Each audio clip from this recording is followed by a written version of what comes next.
मैं सब कुछ सुन रहा था और जहन में उलझे हुए तारों को सुलझाने की कोशिश कर रहा था। अगर ऐसी बात थी तो वहाँ किसी सिविलियन को जाने की इजाजत नहीं होगी। खैर, लाखन डाकिये को तो इंडियन फौजी जानते थे। हो सकता है वो मुझसे पूछगिछ करें, लेकिन लाखन डाकिया संभाल लेगा। मैं इन्हीं सोचों में गुम जंगली रास्ते पर साइकिल चलाए जा रहा था। दूर से ताड़ के दरख्तों में से उभरी हुई मुझे किले की पुरानी दीवार दिखाई दी। लाखन बोला, वो सामने किला है, साइकिल बाएं जानिब वाली पगडंडी पर डाल दो। किले के दरवाजे पर एक ढलानी छत वाला कमरा था, जिसके आगे बरामदे में दो फौजी स्टेन गन थामे पहरा दे रहे थे। सामने एक गोल दायरे में फूलों के गमले सजे थे, जिनके दरमियान पूना रेजिमेंट का झंडा लहरा रहा था। लाखन ने कहा, यहाँ साइकिल से उतरना है। हमें देखते ही फौजियों ने हाल्ट कहकर हमें रोक दिया। लाखन डिसाई ने हाथ जोड़कर प्रणाम किया और बोला, महाराज, मैं हूँ लाखन डाकिया। आज इतवार है, वर्दी में नहीं हूँ। ये मेरा साथी अहमद भाई पैकर है। हम जंगल में ताड़ी के मटके लगाने आए थे, सोचा आपको नमस्कार करता चलूं। मैंने लाखन डिसाई को चलने से पहले समझा दिया था कि वो फौजियों को ये हरगिज न कहे कि मैं किला देखने आया हूँ, क्योंकि इस तरह फौजी लोग शक करते हैं। लाखन ने ताड़ी के मटके लगाने का बहाना बनाया। फौजी गार्ड्स ने लाखन को पहचान लिया था। दोनों हवालदार रंग के थे और किरमजी रंग की बैरे टोपियां पहने हुए थे, जिन पर रेजिमेंटल निशान लगे हुए थे। एक फौजी ने करीब आकर मुझे गौर से देखा और लाखन से पूछा, इसको पहले हमने यहाँ नहीं देखा। मैं आजिज़ी से हाथ जोड़कर मुस्कुराने लगा, जैसे मुझे कुछ पता ही नहीं। लाखन डाकिया बोला, महाराज, ये डाकखाने में नया नया भर्ती हुआ है, फिरोज भाई का भतीजा है। इसको ताड़ी का बहुत शौक है महाराज। मैंने मासूम सूरत बना रखी थी, हाथ जोड़कर कहा, जी महाराज, यहाँ के दरख्तों की ताड़ी बड़े मजेदार होती है। इतने में दूसरे फौजी ने बरामदे से आवाज दी, इसको यहाँ लाओ किशन लाल। मुझे कोई तशवीश हुई, लेकिन मैं एक तजुर्बाकार कमांडो जासूस था। अपने हवास को पूरी तरह बरकरार रखा और बरामदे में जाकर दूसरे हवालदार को नमस्कार किया और कहा, महाराज, मैं अहमद भाई हूँ, डाक खाने का सेवक हूँ। अपने इंडियन फौजी सुरमाओं को देखने का बड़ा शौक था। भगवान की कृपा है कि आपके दर्शन हो गए। मैं गुजराती में ही बात कर रहा था, जबकि वो दोनों हवालदार मरहट्टा थे, मगर गुजराती बोल और समझ लेते थे। लाखन डिसाई भी साइकिल खड़ी करके करीब आ गया। हम बरामदे के फर्श पर बैठ गए थे।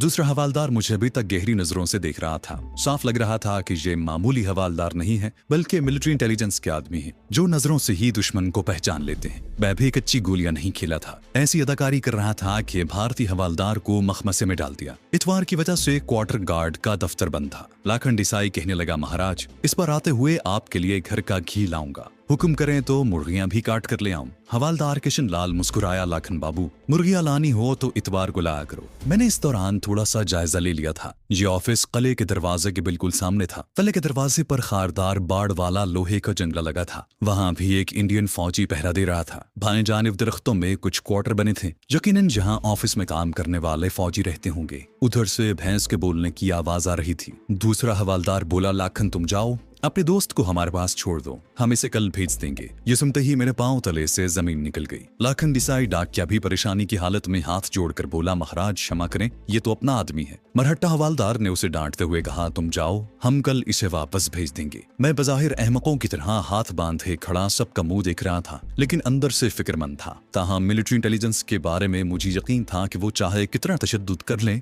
मुझे बेनकाब नहीं कर सकेंगे। और फिर मैं तो अब भारतीय CID की अजियतें सह सह कर पुख्ता हो गया था। मेरा साथी लाखन डाकिया मरहट्टा हवालदार के हुक्म से साइकिल लेकर चल दिया। अब दोनों मरहट्टा हवालदार मेरी तरफ मुतवज्जे हुए। उनमें से एक का नाम तो किशन लाल था और दूसरे का नाम खंबाटे। खंबाटे ने हवालदार किशन लाल को हुक्म दिया कि मुझे अंदर ले जाकर बंद कर दिया जाए, और छोटी मूंछों वाला हवालदार किशन लाल मुझे किले के दरवाजे के जंगले में से गुजार कर अंदर ले गया। मैं दुज़दीदा नजरों से हर शय का बगौर मुशाहिदा कर रहा था। ये ड्योढ़ी छोटी सी थी और उसके आगे कुशादा लॉन था, जहाँ दाएं बाएं दो एक कमरे थे। इन्हीं में एक छोटी सी हवालात भी थी, जिनमें सलाखों वाला एक दरवाजा लगा था। उसने मुझसे कोई बात कहे बगैर मुझे उस हवालात में बंद करके ताला लगा दिया। जब हवालदार किशन लाल चला गया तो मैं सोचने लगा कि इन फौजियों को मुझ पर शक है कि मैं कोई गैर मुल्की एजेंट हूं, और अब वो मुझसे पूछगिछ करेंगे। हो सकता है ये पूछगिछ रात के वक्त हो, क्योंकि छुट्टी की वजह से फौजी गार्ड का इंचार्ज मरहट्टा कैप्टन वहां मौजूद न था। मेरे पास कोई ऐसी निशानी या अलामत नहीं थी जिसकी वजह से वो मेरा जासूस होना साबित कर सकते। मैंने अपने आप को गुजराती मुसलमान जाहिर किया था, और मैं मुसलमान ही था। मेडिकल मुआयने से भी मैं मुसलमान ही साबित होता। हाँ, अगर मैं यहाँ एक हिंदू गुजराती नौजवान की हैसियत से आता तो मैं फंस सकता था। दूसरे, मैं हिंदी और तमिल भी रवानी से बोल सकता था, और ये खूबी मुझे हिंदुस्तानी साबित करने में मेरी मददगार साबित हो सकती थी। मैं इसी उधेड़ बुन में था कि हवालदार किशन लाल मेरे लिए ताम चीनी के मग में चाय लेकर आ गया और बोला, ये लो चाय पियो। कैप्टन सिंह अभी आ रहे हैं, फिर तुमसे दो दो बातें होगी। मैं चाय का मग थामते हुए आजिज़ी से बोला,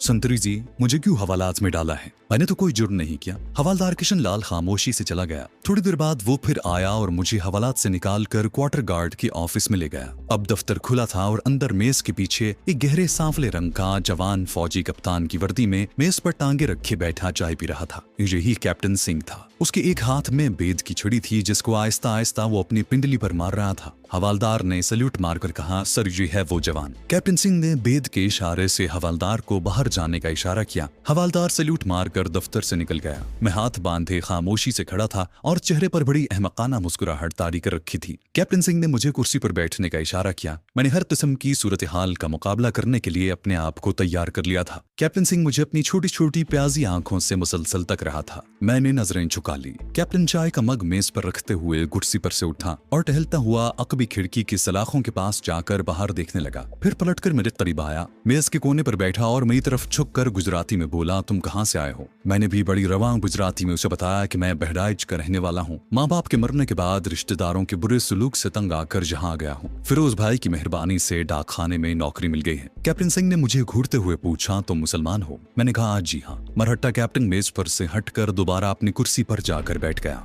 उसने अपना चाय का मग उठाकर हाथ में थाम लिया। तुम्हारा नाम अहमद भाई ही है ना? मैंने कहा, जी हाँ, अहमद भाई ही मेरा नाम है। मैंने भोलपन से कहा और इस इंतजार में था कि वो कब अपनी कुर्सी पर से चीते की तरह मुझ पर चपटता है और मुझ पर लातों और घूसों की बारिश करता है कि उसने बड़ी राजदारी से मेरी तरफ अपना चेहरा झुकाते हुए कहा, अहमद भाई, तुम यहाँ नए नए आए हो। हमें तुम जैसे ही नौजवान की तलाश थी। हम इस कस्बे के किसी आदमी पर भरोसा नहीं कर सकते। अगर तुम हमारा एक काम कर दो तो हम तुम्हें इनाम देंगे और सर्टिफिकेट भी। मैं समझा कि वो मेरे साथ कोई चाल चल रहा है। मैंने हाथ बांधकर कहा, साहब जी, मैं बेकसूर हूँ, मुझे कुछ भी नहीं मालूम। कैप्टन सिंह मुस्कुराया, कहने लगा, हमको सब मालूम है कि तुम बेकसूर हो, पर हमने तुम्हें यहाँ क्वार्टर गार्ड में बंद करने के लिए नहीं बुलाया। बात यह है कि कुछ अरसे से हमारे सप्लाई डिपो और क्वार्टरों में बहुत चोरियां हो रही हैं। हमने गांव के कुछ लोगों को बंद करके मारा पीटा भी है, मगर वो हमें कुछ नहीं बताते। हर कोई यही कहता है कि जंगल से डाकू आकर चोरियां करते हैं, लेकिन हमें मालूम है कि इस गांव के लोग चोरियां करते हैं। ये सारे गांव वाले चोर हैं और एक दूसरे से मिले हुए हैं। हमारे पास इतनी नफरी नहीं है कि हम गांव के एक एक मकान की तलाशी लें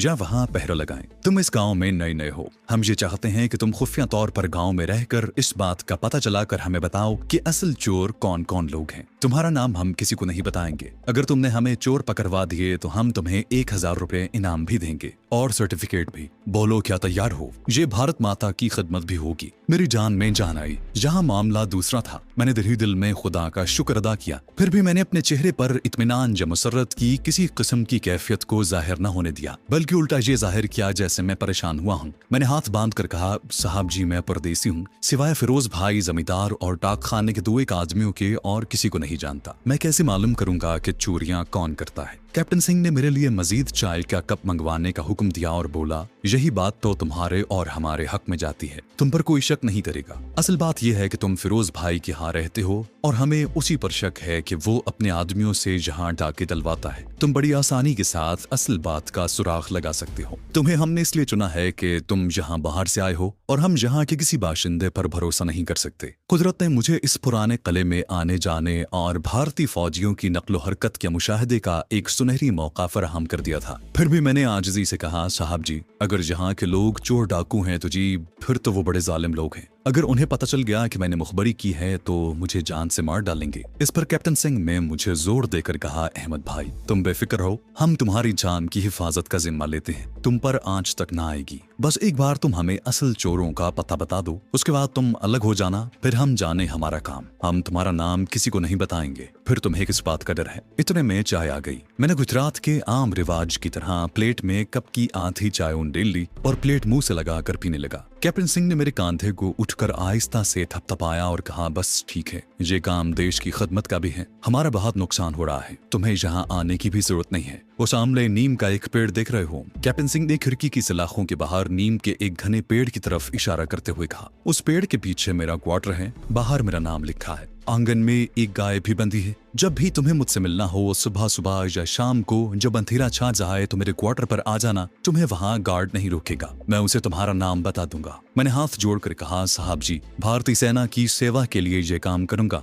मगर मेरा नाम ना आए। गरीब आदमी हूँ और फिर परदेसी भी हूँ, मुफ्त में मारा जाऊंगा। कैप्टन सिंह ने मेरे कांधे को दबाते हुए कहा, तुम हमारे भाई हो, बेफिक्र होकर काम करो, तुम्हारा कोई बाल तक बीका न कर सकेगा। अच्छा अब तुम जाओ, तुम्हारा डाकिया साथी तुमसे पूछे तो कह देना कि कैप्टन साहब ने मामूली पूछगिछ के लिए रोका था। वैसे भी जहाँ कोई अजनबी आता है तो हम उससे पूछगिछ जरूर करते हैं। अब तुम जा सकते हो। मैंने कैप्टन सिंह को हाथ जोड़कर नमस्कार किया और सर झुकाए बड़ी मासूम सूरत बनाए कंपनी कमांडर के ऑफिस से निकलकर पैदल ही कस्बे की तरफ चल पड़ा। रास्ते में ख्याल आया कि कहीं मुझे किसी खतरनाक जाल में तो नहीं उलझाया जा रहा, कहीं उन्हें मेरे बारे में पता तो नहीं चल गया और ये मुझे कहीं रंगे हाथों पकड़ने की कोई चाल तो नहीं। दिल में हर तरह के ख्याल आ रहे थे। फिर सोचा कि अगर उन्हें मुझ पर जरा सा भी शक होता तो वो मुझे कभी न छोड़ते। फौजी लोग हैं, पकड़कर बंद कर देते और मार मार कर मेरा भुरकस निकाल देते या मुझे गिरफ्तार करके पीछे हेडक्वार्टर पहुंचा दिया जाता। बहरहाल मैं बेहद मोहतात हो गया और दिल में फैसला कर लिया कि हर तरफ से चौकस रहूंगा और अपनी तरफ से कोई ऐसी बात न होने दूंगा कि उन्हें मुझ पर किसी किस्म का शक पड़े, मगर उनकी एक एक हरकत से बाखबर रहूंगा। अब सवाल ये था कि अगर कस्बे के लोगों में चोर भी हैं और बकौल कैप्टन सिंह के अगर मेरा मोहसिन और हमारे एजेंट का चचा फिरोज भाई ही सारी चोरियां करवाता है तो मैं उसे कैसे गिरफ्तार करवाऊंगा। लेकिन अपने अहम मिशन की खातिर अगर मुझे फिरोज भाई को दरिया में धक्का भी देना पड़ता तो मैं बिला झिझक उसे धक्का दे देता।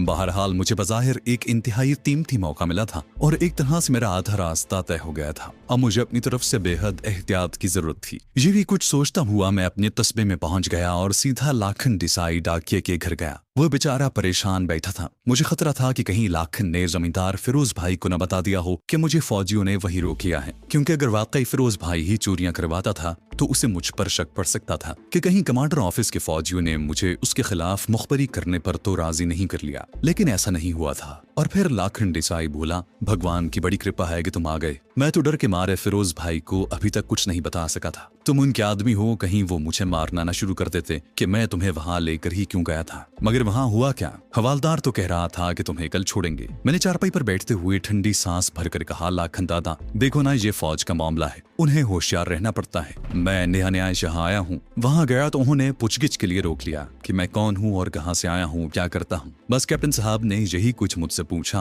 और फिर भारत माता की रक्षा के लिए तो हमें दुश्मन से चौकस रहना ही होगा ना। लाखन डाकिया कानों पर हाथ रखकर बोला, भगवान के लिए अब उधर का रुख न करना। मैं तो भले से बच गया, नहीं तो मुझे भी पकड़ लेते भैया, मैं क्या करता। थोड़ी देर लाखन देसाई के पास बैठकर वापस हवेली अपनी कोठरी में आ गया। जमींदार फिरोज भाई जरा दूर एक खेत में अपने सामने नौकर से तरकारी कटवा रहा था। मैं जानबूझकर उधर नहीं गया था। मुझे यकीन नहीं आ रहा था कि इतना बुजुर्ग और काफी हद तक खुशहाल जमींदार भी चोरों का सरगना होगा। हो सकता था कि फौज वालों को गलत इत्तला मिली हो, मगर अब उन्हें फिरोज भाई पर शक पड़ गया और उनका शक दूर करना मेरे लिए बहुत जरूरी था। मुझे इससे जर्रा बराबर दिलचस्पी नहीं थी कि चोर कौन है और चोरों का सरगना कौन है। मुझे तो डॉक्टर फरीदी और उसकी बेटी नौरीन का खोज लगाकर उन्हें भारतीय फौज की कैद से निकालना और अहमदाबाद पहुंचाना था। लेकिन मैं ये भी नहीं चाहता था कि इतनी जल्दी कमांड ऑफिस के कैप्टन सिंह को चोरों के बारे में मालूमात मुहैया करूं कि वो मुझे फारिग कर दें। जब तक मुझे डॉक्टर फरीदी का सुराग नहीं मिल जाता और मैं उन्हें वहां से निकाल नहीं लेता, मैं वहां अपनी आमदोरफ्त का सिलसिला जारी रखना चाहता था। और ये उसी सूरत में हो सकता था कि मैं चोरों के सुराग के सिलसिले में अपनी मर्जी और अपने प्रोग्राम के मुताबिक लटकाए रखूं। और अब मैंने अपने प्रोग्राम पर गौर करना शुरू कर दिया। मनहट्टा कैप्टन सिंह से मिले 2 रोज बीत गए थे।